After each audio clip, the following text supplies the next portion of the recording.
ನೀವ್ ಇವಾಗ್ಲೇ ನೋಡಿರ್ಬಹುದು ತಮ್ಲೈನ್ ಅಲ್ಲಿ ಸ್ಕೂಲ್ ಪೇರೆಂಟ್ಸ್ ಮೀಟಿಂಗ್ ಹೋದಾಗ ಅಂತದ್ ಏನಾಯ್ತು ಯೋಚನೆ ಮಾಡುವಂತದ್ದು ಅಂದ್ಬಿಟ್ಟು ಇವಾಗ ವಿಡಿಯೋ ಓಪನ್ ಮಾಡಿದ್ರ.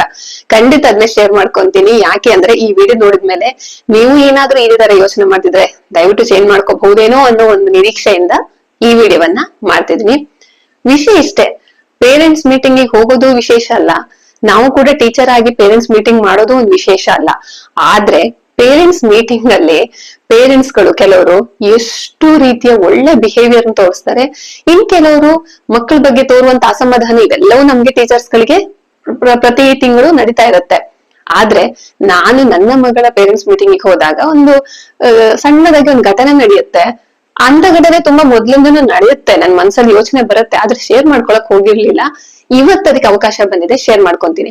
ಏನ್ ಗೊತ್ತಾ, ಪೇರೆಂಟ್ಸ್ ಮೀಟಿಂಗ್ ಹೋದ್ವಿ. ನನ್ನ ಮಗಳ ಪೇರೆಂಟ್ಸ್ ಮೀಟಿಂಗಿಗೆ ಹೋದ ತಕ್ಷಣ ಕೊಡ್ತಾರಲ್ಲ ಅವ್ರು ಮಾಡಿರುವಂತಹ ಬರ್ದಿರುವಂತಹ ಎಕ್ಸಾಮ್ ಶೀಟ್ ಎಲ್ಲವನ್ನ ನೋಡ್ತೀನಿ. ಯಾವ್ ತಪ್ಪಾಗಿದೆ, ಯಾಕೆ ತಪ್ಪಾಗಿದೆ ಎಲ್ಲ ಒಂದ್ ಕಡೆ ಕುಲಂಕುಷವಾಗಿ ನೋಡ್ತಾ ಇದ್ದೆ. ಅವ್ರು ಹೇಳ್ತಾ ಇದ್ಲು. ಅದ್ರ ಹಿಂದ್ಗಡೆ ಸ್ವಲ್ಪ ಹಿಂದ್ಗಡೆ ಒಬ್ರು ಪೇರೆಂಟ್ಸ್ ಕೂತಿದ್ರು, ಅವ್ರ ಮಗಳು. ಸೊ ಹೇಳ್ತಾ ಇದ್ಲು, ಅವ್ರು ಕೇಳ್ತಿದ್ರು ಇದ್ಯಾಕಿಷ್ಟು ಕಡಿಮೆ ಬಂದಿದೆ, ಇದೇನ್ ತಪ್ಪು ಮಾಡಿದ್ಯಾ, ಸ್ವಲ್ಪ ಜೋರಾಗಿ ಕೇಳ್ತಾ ಇದ್ರು. ಆ ಹುಡುಗಿ ಹೇಳ್ತಾನೆ ಇದ್ಲು, ಇಲ್ಲಮ್ಮ ಅದ್ ಹಾಗೆ ಹೀಗೆ ಅಂತ ಹೇಳಿ ಕೇಳಿಸ್ತಿತ್ತು. ವಾಯ್ಸ್ ಸ್ವಲ್ಪ ಜೋರ್ ಅನಿಸ್ತು, ಬಟ್ ಓಕೆ, ಅದಕ್ಕೆ ಅಷ್ಟೊಂದು ಗಮನ ಕೊಟ್ಟಿಲ್ಲ, ಸುಮ್ನಾದ್ವಿ. ಆಮೇಲೆ ಅವರು ಪೇರೆಂಟ್ಸ್ ಟೀಚರ್ ಹತ್ರ ಹೋದ್ರು. ಟೀಚರ್ ಹತ್ರ ಹೋಗಿ ಶುರುವಾಯ್ತು ನೋಡಿ ಅವ್ರ ಅಮ್ಮನ ಮಗಳ ಬಗೆಗಿನ ದೂರು ಪಟ್ಟಿಗಳು ಇಷ್ಟು ಶುರುವಾಯ್ತು. ಕೇಳ್ತಾರೆ, ಯಾಕೆ ಇಷ್ಟು ಮಾರ್ಕ್ಸ್ ಅಲ್ಲಿ ಕಮ್ಮಿ ಬಂದಿದೆ, ಟ್ಯೂಷನ್ಗೆ ಸೇರಿಸ್ತೀವಿ, ಮನೇಲಿ ಹೇಳ್ಕೊಡ್ತೀವಿ, ಆದ್ರೂ ಯಾಕೆ ಇಷ್ಟು ಕಡಿಮೆ ಬಂದಿದೆ ಮಾರ್ಕ್ಸ್ ಅಂತ. ಟೀಚರ್ ಹೇಳ್ತಾರೆ, ಇಲ್ಲ ಈ ಸರಿ ಮಾರ್ಕ್ಸ್ ಅಲ್ಲಿ ಎಲ್ರು ಆಲ್ಮೋಸ್ಟ್ ಸ್ವಲ್ಪ ಕಡಿಮೆನೆ ತಗೊಂಡಿದ್ದಾರೆ, ಯಾಕಂದ್ರೆ ನಾವು ಸ್ವಲ್ಪ ಬೇರೆ ರೀತಿಯ ಕ್ವಶನ್ ಅನ್ನ ತೆಗ್ದಿದೀವಿ, ಅದು ನೆಕ್ಸ್ಟ್ 9th 10th ಹೆಲ್ಪ್ ಆಗ್ಲಿ ಅಂತ. ಸೊ ಹಾಗಾಗಿ ಸ್ವಲ್ಪ ಡಿಫಿಕಲ್ಟ್ ಇತ್ತು ಅಂದ್ರೆ ಅವ್ರ ಅಮ್ಮ ಅದನ್ನ ಒಪ್ಕೊಳ್ಳೋಕೆ ರೆಡಿ ಇರ್ಲಿಲ್ಲ. ಸೊ ಹೇಳ್ತಾನೆ ಇದ್ರು. ಇದ್ರಿಂದ ಯೋಚನೆ ಮಾಡುವಂತದ್ದು ಏನಿದೆ ಮೇಡಮ್, ನೀವು ಕೇಳ್ಬಹುದು. ಅಲ್ಲ ಪೇರೆಂಟ್ಸ್ ಗಳು ಹೋಗಿ ಟೀಚರ್ ಹತ್ರ ಕೇಳೋದ್ರಲ್ಲಿ ಏನ್ ತಪ್ಪಿದ್ಯಾ, ಹೌದು ಮಕ್ಳು ಚೆನ್ನಾಗಿ ಮಾರ್ಕ್ ಬಂದಿಲ್ಲ ಅಂದ್ರೆ ನಾಳೆ ಅವ್ರ ಭವಿಷ್ಯಕ್ಕೆ ಪ್ರಾಬ್ಲಮ್ ಆಗುತ್ತಲ್ವಾ ಅಂತ ನೀವು ಕೇಳ್ತಾ ಇದ್ರೆ, ನೀವು ಟೀಚರ್ ಹತ್ರ ಕೇಳೋದು ತಪ್ಪಿಲ್ಲ. ನಿಮ್ ಮಕ್ಳು ಕಡಿಮೆ ಮಾರ್ಕ್ಸ್ ತಗೊಂಡಿದ್ದಾರೆ, ಚೆನ್ನಾಗಿ ಓದ್ತಿರೋರು ಕಡಿಮೆ ಮಾರ್ಕ್ಸ್ ತಗೊಂಡಿದ್ದಾರೆ ಅನ್ನೋದು ಕೇಳೋದು ತಪ್ಪಿಲ್ಲ. ನಾನು ಇಲ್ಲಿ ಯಾವ್ದನ್ನು ತಪ್ಪು ಬಗ್ಗೆ ಹೇಳ್ತಾ ಇಲ್ಲ. ಆದ್ರೆ ಅಷ್ಟು ಕಂಪ್ಲೇಂಟ್ ಮಾಡ್ತಿರುವಾಗ ಟೀಚರ್ ಮುಂದೆ ಆ ಹುಡುಗಿ ನಿಂತಿದ್ಲು, ತನ್ನ ದೇಹವನ್ನ ಇಷ್ಟು ಚಿಕ್ಕದು ಮಾಡ್ಕೊಂಡು ತಲೆ ಬಗ್ಗಿಸಿ ನಿಂತಿರುವ ದೃಶ್ಯ ಇದೆಯಲ್ಲ, ಅದು ನನ್ಗೆ ವಿಡಿಯೋ ಮಾಡೋ ತರ ಆಗಿತ್ತು. ನೀವ್ ಹೇಳ್ತೀರಾ ನಮ್ಮ ಮೂಗಿನ ನೇರಕ್ಕೆ ನಾವು ಪೇರೆಂಟ್ಸ್ ಮಾತಾಡ್ತೀವಿ, ಟೀಚರ್ ಅದಕ್ಕೆ ಸಮಜಾಯಿಸಿ ಕೊಡ್ತಾರೆ, ಅವ್ರು ಏನ್ ಕೊಡ್ಬೇಕು ಉತ್ತರ ಕೊಡ್ತಾರೆ. ಆದ್ರೆ ಆ ಮಗು ಇದೆಯಲ್ಲ, ಆ ಹುಡುಗಿ ಇದೆಯಲ್ಲ, ಇದು ನೀವು ನಿಮ್ಮ ಮಕ್ಕಳ ವಿಷಯದಲ್ಲೂ ಟ್ಯಾಲಿ ಮಾಡ್ಕೊಳ್ಳಿ, ಕಂಪೇರ್ ಮಾಡಿ. ಅದು ತನ್ನ ದೇಹವನ್ನ ಸಣ್ಣ ಮಾಡ್ಕೊಂಡು ತಲೆ ಬಗ್ಸಿ ನಿಲ್ಲತ್ತಲ್ಲ, ಅದಕ್ಕೆ ಎಷ್ಟು ಅವಮಾನ ಆಗ್ತಿರಲ್ಲ, ಎಷ್ಟು ಒಳಗಡೆ ಕೀಳರಿಮೆ ಭಾವನೆ ಬರ್ತಿರಲ್ಲ, ಎಷ್ಟು ನೊಂದ್ಕೊಂತಿರಲ್ಲ. ತಾನು ದೊಡ್ಡ ಅಪರಾಧ ಮಾಡಿದೀನಿ, ಇದು ದೊಡ್ಡ ಕ್ರೈಮ್ ಅನ್ನೋ ತರ ಅದ್ರ ತಲೆಯಲ್ಲಿ ಬರೋದಿಲ್ವಾ? ನೀವೇ ಸ್ವಲ್ಪ ಯೋಚನೆ ಮಾಡಿ. ಮಾರ್ಕ್ಸ್ ಕಡಿಮೆ ತಗೊಂಡ್ರೇನೆ ಅದೊಂದು ದೊಡ್ಡ ಅಪರಾಧನ? ನನಗಿದ್ದು ತುಂಬಾ ನೋವಿನ ವಿಷಯ ಆಯ್ತು. ಸೊ ಆಯ್ತು, ನಾವೀಗ ಇತ್ತೀಚೆಗೆ ನೋಡಿದ್ವಿ ನೀಟ್ ಎಕ್ಸಾಮು. ಮೊನ್ನೆ ಗೊತ್ತಲ್ಲ ನಿಮ್ಗೆ, ದೊಡ್ಡ ಒಂದು ವಿಷಯ ಆಯ್ತು ಅದು. ನೀಟ್ ಎಕ್ಸಾಮ್ ಅಲ್ಲಿ ಎಷ್ಟು ಮಕ್ಕಳು ತಮ್ಮ ಪ್ರಾಣಕ್ಕೆ ಅಪಾಯವನ್ನ ಮಾಡ್ಕೊಂಡ್ರು, ಪ್ರಾಣವನ್ನ ಕಳ್ಕೊಂಡ್ರು ಅನ್ನೋದು. ಅಲ್ಲಿ ಹೆಚ್ಚಿನ ವಿದ್ಯಾರ್ಥಿಗಳಿಗೆ ಏನ್ ಗೊತ್ತಾ, ಅವ್ರು ಲೆಟರ್ ಬರ್ದಿಟ್ಟು ಹೋಗಿದ್ರಲ್ಲಿ ಹೆಚ್ಚಿನ ಮಕ್ಳು ಬರ್ದಿರೋದು ಏನ್ ಗೊತ್ತಾ, ನಾವು ನಮ್ಮ ಪೋಷಕರ ಆಸೆ ಆಕಾಂಕ್ಷೆಯನ್ನ ಫುಲ್ಫಿಲ್ ಮಾಡಕ್ ಆಗಿಲ್ಲ ಅಂತ. ಅಂದ್ರೆ ಇನ್ ಯಾವ ರೇಂಜಿಗೆ ನಾವು ಒತ್ತಡ ಹಾಕಿರ್ಬೇಡ, ಅವ್ರ ಮೇಲೆ ಎಷ್ಟೊಂದು ನಾವು ನಿರೀಕ್ಷೆಗಳನ್ನ ಇಟ್ಕೊಂಡಿರ್ಬೇಡ. ಆ ಮಗುಗೇನು ನನ್ನ ಅಪ್ಪ ಅಮ್ಮನ ನಿರೀಕ್ಷೆ ನಾನು ಫುಲ್ಫಿಲ್ ಮಾಡಕ್ ಆಗಿಲ್ಲ, ಅದನ್ನ ನಾನ್ ನಡ್ಸ್ಕೊಡಕ್ ಆಗಿಲ್ಲ ಅನ್ನೋ ಒಂದು ಕೀಳರ ಮೇಲೆ ಪ್ರಾಣ ಕಳ್ಕೊಂತಿದ್ದಾರೆ ಅಂದ್ರೆ ನಮ್ಮ ತಪ್ಪು ಮುಂದಕ್ಕೆ ಆಗೋದ್ ಬೇಡ. ಅದಕ್ಕೋಸ್ಕರ ಈ ವಿಡಿಯೋವನ್ನ ಮಾಡ್ತಿದ್ದೀನಿ. ಹೌದು, ಹೇಗ್ ಕೇಳ್ಬಹುದಿತ್ತು, ನೀವೇ ಕೇಳ್ಬೋದು, ಹೇಗ್ ಕೇಳ್ಬಹುದಿತ್ತು ಕೂರ್ಸ್ಕೊಂಡು. ನನ್ನ ಮಗಳು ಟ್ಯೂಷನ್ಗೂ ಹೋಗ್ತಿದ್ದಾಳೆ, ಮನೆಯಲ್ಲೂ ಸ್ವಲ್ಪ ಪ್ರಾಕ್ಟೀಸ್ ಮಾಡ್ತಾ ಇದ್ಲು. ಸೊ ಈ ಸರಿ ಯಾಕೆ ಕಡಿಮೆ ಬಂದಿದೆ, ಅವಳ ಬಿಹೇವಿಯರ್ ಅಲ್ಲಿ ಏನಾದ್ರು ಚೇಂಜ್ ಆಗಿದೆ. ಟೀನೇಜ್ ಇರುತ್ತೆ, 8th 9th 10th ಸ್ಟ್ಯಾಂಡರ್ಡ್ ಅಂತಂದ್ರೆ ಮಕ್ಕಳ ಹಾರ್ಮೋನ್ ಅಲ್ಲಿ ಬದಲಾವಣೆಗಳಾಗತ್ತೆ. ಅವ್ರಿಗೆ ಗೊತ್ತಿಲ್ದಂಗೆ ಅವರ ಒಂದು ಫೋಕಸ್ ಸ್ವಲ್ಪ, ಕೆಲವು ಮಕ್ಳಿಗೆ, ಎಲ್ರಿಗೂ ಅಂತ ಹೇಳ್ತಿಲ್ಲ, ಕಡಿಮೆ ಆಗತ್ತೆ, ಬೇರೆ ಕಡೆ ಅಟ್ರಾಕ್ಷನ್ ಆಗತ್ತೆ. ಆಗ ಓದೋ ವಿಷಯದಲ್ಲಿ ಸ್ವಲ್ಪ ಹಾಗೆ ಹೀಗೆ ಆಗತ್ತೆ. ಅದು ದೊಡ್ಡ ಯಾರಲ್ಲೂ ಆಗ್ದಿರೋದಲ್ಲ. ನಾವೆಲ್ಲರೂ ಆ ವಯಸ್ಸಿನಲ್ಲಿ ಅದನ್ನೆಲ್ಲ ಫೇಸ್ ಮಾಡಿ ಬಂದಿರ್ತೀವಿ. ನಾವೇನ್ ಎಲ್ಲಾ ವಿಷಯದಲ್ಲೂ LKG ಟು ನಾವ್ ಏನ್ ಕೋರ್ಸ್ ಮುಗಿಸಿದೀವಿ ಅಲ್ಲಿ ತನಕ ಔಟ್ ಆಫ್ ಔಟೇ ತಗೊಂಡಿರ್ತೀವ. ಸೊ ಔಟ್ ಆಫ್ 4 ತಗೊಂಡವ್ರು ಇವತ್ತು ಎಲ್ಲಿದ್ದಾರೆ, ಏನ್ ಮಾಡ್ತಿದ್ದಾರೆ? ಓಕೆ, ಇದು ಬಿಟ್ಟು ಹಾಕೋಣ. ಹೇಗ್ ಕೇಳ್ಬೋದಿತ್ತು, ನನ್ನ ಮಗಳ ಬದಲಾವಣೆ ಏನಾದ್ರು ಆಗ್ತಾ ಇದೆಯಾ ಅಂದ್ರೆ, ಅವಳು ಮಂಕ್ ಆಗಿದ್ದಾಳ, ಅಥವಾ ಅವಳಿಗೆ ಬೋರ್ಡ್ಗಳು ಅವ್ಳು ಎಲ್ಲಿ ಕೂರಿಸ್ತಾ ಇದ್ದೀರಾ, ಅವಳಿಗೆ ಬೋರ್ಡ್ ಕಾಣಿಸ್ತಿಲ್ವಾ, ಅಥವಾ ಅವಳು ಆನ್ಸರ್ ಮಾಡ್ತಾ ಇಲ್ವಾ ಕ್ಲಾಸ್ ಅಲ್ಲಿ ಏನಾದ್ರು ಕ್ವಶನ್ ಕೇಳಿದ್ರೆ, ಅವಳಿಗೆ ಏನಾದ್ರು ನೀವು ಗಮನಿಸಿದ ಹಾಗೆ ಅವಳ ವರ್ತನೆಯಲ್ಲಿ ಏನಾದ್ರು ಬದಲಾವಣೆಗಳಾಗಿದೆಯಾ ಅಂತ ನಿಧಾನಕ್ಕೆ ಟೀಚರ್ನ ಕೇಳಬಹುದಿತ್ತು. ಆವಾಗ ಟೀಚರ್ಗಳು ಹೇಳ್ತಾರೆ ಹೌದು ಹಿಂಗ್ ಬದಲಾವಣೆ ಆಗಿದೆ, ಅಥವಾ ಆದ್ರೆ ಆಗಿದೆ ಅಂತಾರೆ, ಇಲ್ಲ ಅಂದ್ರೆ ಇಲ್ಲ ಅಂತಾರೆ. ಕರೆಕ್ಟಾ? ಆಮೇಲೆ ಇನ್ನೊಂದು ವಿಷಯ, ನೀವ್ ಅನ್ಕೊಂಡಿದ್ದೀರಾ ಶಾಲೆಯಲ್ಲಿ ಮ್ಯಾಥ್ಸ್ ಸೈನ್ಸ್ ಅಲ್ಲೇ ಟಾಪರ್ ತಗೊಂಡವ್ರೆ ತುಂಬಾ ಗ್ರೇಟು, ಅವ್ರು ಸೈನ್ಸ್ ತಗೊಂತಾರೆ, ನಾಳೆ ಕಲಿತಾರೆ, ಅವ್ರಿಗೆ ಒಳ್ಳೆ ಸ್ಯಾಲ್ರಿ ಬರುತ್ತೆ, ಏನೋ ಆಗ್ಬಿಡ್ತಾರೆ. ನಿಮ್ಗೊಂದ್ ವಿಷಯ ಕೇಳಲ್ಲ, ಮ್ಯಾಥ್ಸ್ ಅಲ್ಲೋ ಸೈನ್ಸ್ ಅಲ್ಲೋ ಔಟ್ ಆಫ್ 4 ತಗೊಂಡು ಚೆನ್ನಾಗಿ ಟಾಪರ್ ಆಗಿದ್ದಾರೆ ಅನ್ಕೊಳ್ಳಿ, ನಾಳೆ ಏನೋ ಅವ್ರಿಗೆ ಲೈಫಲ್ಲಿ ಏನೋ ಒಂದ್ ಸಣ್ಣ ಪುಟ್ಟ ಸಮಸ್ಯೆಗಳು ಬರುತ್ತೆ. ಸಮಸ್ಯೆಗಳು ಬರೋದೇ ಇಲ್ಲ ಅವ್ರ ಲೈಫ್ ಅಲ್ಲಿ, ಅಥವಾ ಸಮಸ್ಯೆ ಬಂದಾಗ ಅವ್ರು ಎಲ್ಲರಿಗಿಂತ ಡಿಫರೆಂಟ್ ಆಗಿ ಮ್ಯಾಥ್ಸ್ ನ ಫಾರ್ಮುಲಾನ ಅಥವಾ ಸೈನ್ಸ್ ನ ಫಾರ್ಮುಲಾನ ಏನಾದ್ರು ಯೂಸ್ ಮಾಡಿ ಅವರು ಆ ಸಮಸ್ಯೆನ ಪರಿಹರಿಸ್ಕೊಂತಾರ? ನೀವ್ ಒಂದ್ಸರಿ ಯೋಚನೆ ಮಾಡಿ. ಮ್ಯಾಥ್ಸ್ ಅಲ್ಲಿ ಬರೋ ಫಾರ್ಮುಲಾಗಳನ್ನ ಯೂಸ್ ಮಾಡಿ ನಮ್ಮ ಲೈಫ್ ಅಲ್ಲಿ ಇರೋ ಸಮಸ್ಯೆಗಳನ್ನ ಸರಿ ಮಾಡ್ಕೊಳಕ್ ಆಗುತ್ತಾ? ಆ ಮಗುಗೆ ಏನ್ ಬೇಕು, ತಾನು ಕಡಿಮೆ ಮಾರ್ಕ್ಸ್ ತೆಗ್ದಾಗ ಕೂಡ ನಮ್ಮ ಅಪ್ಪ ಅಮ್ಮ ನನ್ನ ಹೇಗ್ ಟ್ರೀಟ್ ಮಾಡ್ತಾರೆ ಅನ್ನೋದು ಆ ಮಗು ಕಲಿಯೋದು ಪಾಠ.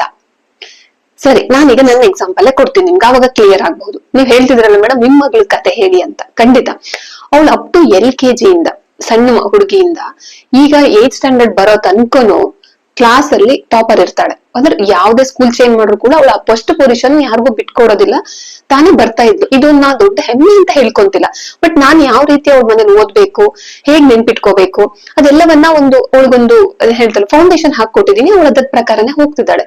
ಪ್ರೆಷರ್ ತಗೊಂಡ್ ಓದೋದಿಲ್ಲ. ಸೊ ಅವಳಿಗದು ದೇವ್ರು ಸ್ವಲ್ಪ ವಿದ್ಯೆಯನ್ನ ಧಾರೆ ಎರೆದಿದ್ದಾನೆ, ಸೊ ನಡೀತಾ ಇದೆ.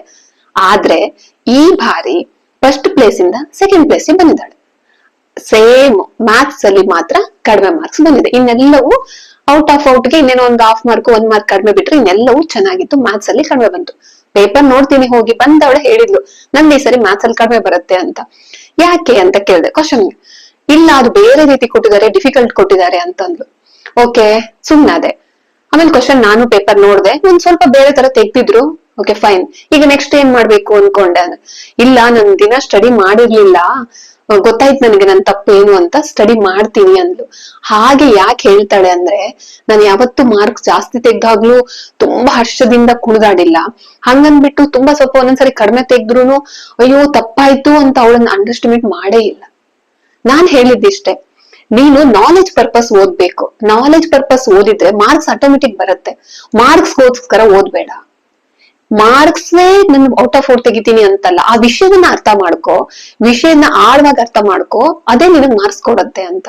ಖುಷಿಯಿಂದ ಓದು, ಎಂಜಾಯ್ ಮಾಡ್ತಾ ಓದು.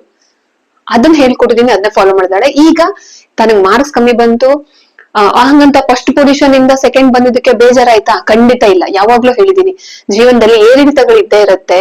ಸೊ ಫಸ್ಟ್ ಬರ್ಬೋದು, ಲಾಸ್ಟ್ ಬರ್ಬೋದು, ಮಿಡಲ್ ಬರ್ಬೋದು, ಎಲ್ಲವನ್ನ ಸಮಾನವಾಗಿ ತಗೋಬೇಕು ಅಂದಾಗ ಅವಳಿಗದು ಏನ್ ಅಂತ ಡಿಫ್ರೆನ್ಸ್ ಕಾಣಿಸಿಲ್ಲ. ಬಟ್ ಒಂದ್ ಹೇಳಿದ್ಲು, ನಾನು ನನ್ನ ಮೇಲೆ ಟಾರ್ಗೆಟ್ ಇಟ್ಕೊಂಡಿದೀನಿ, ನಾನ್ ಯಾರನ್ನು ಕಂಪೇರ್ ಮಾಡ್ತಿಲ್ಲ, ನಾನು ನನ್ಗೆ ಕಾಂಪಿಟೇಷನ್ ಆಗಿದ್ದೀನಿ, ಕಾಂಪಿಟೇಟರ್ ನಾನು. ಸೊ ಈ ಸರಿ ನಾನು ಫಸ್ಟ್ ಇಂದಾನೆ ಸ್ಟಾರ್ಟ್ ಮಾಡ್ತೀನಿ ಅಂದ್ಬಿಟ್ಟು ಈಗ ಡೈಲಿ ಮಾರ್ನಿಂಗ್ ಮಾಮೂಲಿ ಎದ್ದಾಳೆ, ಬಟ್ ಸ್ವಲ್ಪ ಜಾಸ್ತಿ ಬೇಗ ಎದ್ಬಿಟ್ಟು ಮ್ಯಾಥ್ಸ್ ರಿವಿಷನ್ ಜಾಸ್ತಿ ಸ್ಟಾರ್ಟ್ ಮಾಡಿದ್ದಾರೆ. ಅಷ್ಟೇ ಸಿಂಪಲ್. ಅವಮಾನ ಮಾಡೋದಲ್ಲ, ಮಕ್ಕಳನ್ನ ಕಂಪೇರ್ ಮಾಡೋದಲ್ಲ, ಅವ್ರಿಗೇನ್ ಸಮಸ್ಯೆ ಆಗ್ತಿದೆ ಅನ್ನೋದನ್ನ ಅವ್ರಿಗೆ ಪರಿಹಾರ ಮಾಡಿ ಕೊಡೋದು. ಕೇಳಿದೆ, ಇನ್ನೇನಾದ್ರು ನಮ್ಗೆ ಹೆಲ್ಪ್ ಬೇಕಾದ್ರೆ ಕೇಳು, ಇನ್ನೇನಾದ್ರು ಹೆಲ್ಪ್ ನೀಡಿದ್ರೆ ಕೇಳು ಅಂತ. ಇಲ್ಲ ಬೇಕಾದ್ರೆ ಕೇಳ್ತೀನಿ ಅಂತ. ಇಷ್ಟೇ ಸಿಂಪಲ್. ಅದು ಬಿಟ್ಬಿಟ್ಟು ಫಸ್ಟ್ ಪ್ಲೇಸ್ ಅಲ್ಲಿ ಇದ್ದೀಯಾ, ಯಾಕೆ ಈ ಸರಿ ಸೆಕೆಂಡ್ ಹೋದೆ, ಹಂಗೆ ಹಿಂಗೆ ಅಂದ್ರೆ ಮತ್ತು ಕುಗ್ಗ್ ಹೋಗ್ತಾರೆ. ಓ ಇವ್ರು ನಮ್ಮನ್ನ ಪ್ರೀತಿಸೋದು, ಇವ್ರಿಗೆ ನಮ್ಮ ಮೇಲೆ ರೆಸ್ಪೆಕ್ಟ್ ಇರೋದು ಮಾರ್ಕ್ಸ್ ಇಂದನಾ ಅಂತ ಆಗುತ್ತೆ. ಯಾವ್ದನ್ನು ಬಿಸ್ನೆಸ್ ತರ ನೋಡೋದ್ ಬೇಡ. ಮಾರ್ಕ್ಸ್ ಚೆನ್ನಾಗ್ ತೆಗ್ದಾಗ ನಮ್ ಮುದ್ದು ಬಂಗಾರ ಪ್ರೀತಿ ಪ್ರೇಮ ತೋರ್ಸಿ, ಮಾರ್ಕ್ಸ್ ಕಡಿಮೆ ತೆಗ್ದಾಗ ಮಕ್ಕಳು ಅದೇ ನಾನು ಹೇಳಿದ್ನಲ್ಲ ಅಲ್ಲಿಗೆ ಬರ್ತೀನಿ. ಆ ಪೇರೆಂಟ್ಸ್ ಮೀಟಿಂಗ್ ಮುಗಿದ್ಮೇಲೆ ಅವ್ರು ಹೋಗ್ತಾನೆ ಇದ್ರು, ಆ ಮಗು ಹಿಂದ್ಗಡೆ ಇತ್ತು, ಅದ್ ಮಾತಾಡ್ಸ್ತಾನು ಇರ್ಲಿಲ್ಲ, ಅದ್ರ ಪಾಡಿಗೆ ಅದ್ ಹೋಗ್ತಿತ್ತು. ಆ ಸನ್ನಿವೇಶ ನೋಡೋದ್ ಮಾತ್ರ ತುಂಬಾ ಕಷ್ಟ ಆಯ್ತು ನನಗೆ, ತುಂಬಾ ಕಷ್ಟ ಆಯ್ತು. ಸೊ ಇಂಥ ಸಿಚುವೇಶನ್ ಏನಾದ್ರೂ ನಿಮ್ಮ ಮಕ್ಳಿಗೆ ನೀವು ಕೊಡ್ತಾ ಇದ್ರೆ, ಈ ತರ ನಡ್ಸ್ಕೊಂತಾ ಇದ್ರೆ, ದಯವಿಟ್ಟು ಕೈ ಮುಗಿದು ಕೇಳ್ಕೊಂತೀನಿ, ನಿಮ್ಮ ಮಕ್ಳು ಮ್ಯಾಥ್ಸ್ ಸೈನ್ಸ್ ಅಲ್ಲಿ ಮಾತ್ರ ಕಡಿಮೆ ತಗೊಂಡಿರ್ಬಹುದು, ಜೀವನದಲ್ಲಿ ಅವ್ರು ಸೋಲ್ತಾರೆ ಅಂತ ಖಂಡಿತ ಅಲ್ಲ. ಇದು ಒಂದ್ ಅರ್ಥ ಮಾಡ್ಕೊಳ್ಳಿ. ಶಾಲೆಯಲ್ಲಿ ಅದನ್ನ ವಿಜೃಂಭಣೆ ಮಾಡ್ಬಿಟ್ಟಿದ್ದಾರೆ. ಮ್ಯಾಥ್ಸ್ ಸೈನ್ಸ್ ಟಾಪರ್ ಟ್ಯೂಷನ್ಗೆ ಹಾಕು, ಅಲ್ಲಿ ಟ್ಯೂಷನ್ ಅವ್ರು ದುಡ್ಡು ಮಾಡು, ಇಲ್ಲಿ ಆನ್ಲೈನ್ ಕ್ಲಾಸ್ ನೋಡು, ಎಲ್ಲ ಬಿಸ್ನೆಸ್ ತರ ಆಗೋಗಿದೆ. ಯಾಕೆ ಮ್ಯಾಥ್ಸ್ ಸೈನ್ಸ್ ಇಲ್ಲಾಂದ್ರೆ ಪ್ರಪಂಚ ನಡೆಯೋದೇ ಇಲ್ವಾ? ಬೇರೆ ಕೆಲಸಗಳು ಸಿಗೋದಿಲ್ವಾ? ಬೇರೆ ಟ್ಯಾಲೆಂಟ್ ಗಳಿಗೆ ಬೆಲೆನೇ ಇಲ್ವಾ? ಇವತ್ತು ಎಲ್ಲವೂ ಅದ್ರ ಮೇಲೆನೆ ನಿಂತಿದ್ಯಾ? ಸ್ಕಿಲ್ ಎಷ್ಟೊಂದಿದೆ. ಸೊ ಹಾಗಾಗಿ ಮಕ್ಳು ಮಾರ್ಕ್ಸ್ ಕಮ್ಮಿ ತೆಗ್ದಾಗ ನಿಮ್ಮ ಪ್ರೀತಿ ತೋರ್ಸೋದ್ರಲ್ಲಾಗ್ಲಿ, ಅವ್ರನ್ನ ಬೇಜಾರ್ ಮಾಡೋದಾಗ್ಲಿ ದಯವಿಟ್ಟು ಮಾಡಬೇಡಿ ಅಂತ ಹೇಳೋದಕ್ಕೆ ಮಾತ್ರ ನಾನು ಈ ವಿಡಿಯೋವನ್ನ ಮಾಡಿದ್ದು. ಹಾಗಂತ ಎಲ್ಲ ಪೇರೆಂಟ್ಸ್ ಗಳು ಹೀಗೆ ನಡ್ಕೊಂತಾರ ಕೇಂದ್ರ ಖಂಡಿತ ಇಲ್ಲ. ತುಂಬಾ ಯೋಚನೆ ಮಾಡಿ ನಿಧಾನಕ್ಕೆ ಮಾತಾಡಿ ಹೋಗುವಂತ ಪೇರೆಂಟ್ಸ್ ಕೂಡ ನಾನು ನೋಡಿದೀನಿ. ಅಲ್ಲಿ ಎಲ್ಲಾ ತರದ್ದು ನೋಡ್ತೀವಿ. ಈಗಿನ ಯಾಕೆ ಮಾಡಿದೆ ಅಂದ್ರೆ ಈ ತರ ನೀವು ನಡ್ಕೊಳ್ಳಿಕ್ಕಿಲ್ಲ. ನಡ್ಕೊಂತ ಇದ್ದೆ ದಯವಿಟ್ಟು ಮಕ್ಳು ಮುಂದೊಂದ್ ದಿವಸ ಕೀಳರ್ಮೆಯಿಂದ ಅವರ ಜೀವಕ್ಕೆ ಅಪಾಯ ಮಾಡ್ಕೊಳ್ಳೋ ತರ ಮಾತ್ರ ಮಾಡ್ಬೇಡಿ. ಮಕ್ಳೇ ಫೈನಲ್, ಅವರೇ ಇಲ್ಲ ಅಂದ್ರ ಮೇಲೆ ನಿಮ್ಮ ದುಡಿಮೆ, ನಿಮ್ಮ ಏನ್ ಉಳಿಸ್ಕೊಂತೀರ ಅಂತ ನನ್ಗಂತೂ ಗೊತ್ತಾಗಲ್ಲ. ಸೊ ಹಾಗಾಗಿ ಯೋಚನೆ ಮಾಡಿ ನಿಧಾನಕ್ಕೆ ಮಕ್ಳನ್ನ ಪ್ರೀತಿಯಿಂದ ಗೆಲ್ಬೇಕೆ ಹೊರತು ಹೇಳ್ತಾರಲ್ಲ ಅವ್ರು ಷರತ್ ಹಾಕಿ ಕಂಡೀಷನ್ ಹಾಕ್ಬಿಟ್ಟು ಅವಮಾನ ಮಾಡಿದ ತಕ್ಷಣ ಮಕ್ಳು ಇನ್ನೂ ರೆಬಲ್ಗಳಾಗ್ತಾರೆ. ಅವ್ರ ಏಜ್ ಹಂಗಿರತ್ತೆ, ಇಲ್ಲ ಕುಗ್ತಾರೆ, ಎರಡೇ ಆಕತ್ತೆ. ಒಂದೇ ಅವ್ರು ನಮ್ಮ ವಿರುದ್ಧವಾಗಿ ನಡ್ಕೊಂತಾರೆ, ನನ್ಗೆ ಅವಮಾನ ಆಯ್ತು ಮಾಡ್ತೀನಿ ಅಂತ, ಇಲ್ಲ ಇನ್ನೊಂದ್ ಫುಲ್ ಕೆಳಗ್ ಹೋಗ್ಬಿಡ್ತಾರೆ. ತಾನೇ ಇರೋದು ಕೀಳರ್ಮೆ ಜಾಸ್ತಿ ಆಗುತ್ತೆ. ಎರಡೂ ಬೇಡ ಅಂದ್ರೆ ಸಮಾನವಾಗಿ ಅವ್ರನ್ನ ಟ್ರೀಟ್ ಮಾಡ್ಬೇಕಾಗತ್ತೆ. ಸೊ ಇದು ಹಿಂದಿನ ವಿಷಯ ಆಗಿರುತ್ತೆ. ನೆಕ್ಸ್ಟ್ ನಿಮ್ಗೆ ಒಂದಿಷ್ಟು ಓದುವ ಟಿಪ್ಸ್ ಅನ್ನ ಮಕ್ಳಿಗೆ ಹೇಳ್ಕೊಡೋದು, ನೆನ್ಪಿಟ್ಕೊಳ್ಳೋದು ಹೇಗೆ ಅಂತ ಒಂದಿಷ್ಟು ವಿಡಿಯೋವನ್ನ ಶಾರ್ಟ್ ಆಗಿ ಮಾಡ್ತೀನಿ. ನೀವು ಕೂಡ ಅಪ್ಲೈ ಮಾಡಿ. ನಾನೇನು ನನ್ನ ಮಗಳ ವಿಷಯದಲ್ಲಿ ಹೇಳ್ತೀನೋ ಸೊ ಅದು ನಿಮ್ಗೆ ಹೆಲ್ಪ್ ಆಗ್ಬಹುದು ಅಂತ ಹೇಳ್ತಾ ಮತ್ತೆ ಮುಂದಿನ ವಿಡಿಯೋದಲ್ಲಿ ಸಿಗ್ತೀನಿ. ಇಷ್ಟು ಹೊತ್ತು ನನ್ನ ವಿಡಿಯೋವನ್ನ ನೋಡಿದಂತ ನಿಮ್ಮೆಲ್ರಿಗೂ ಧನ್ಯವಾದಗಳು. Thank you.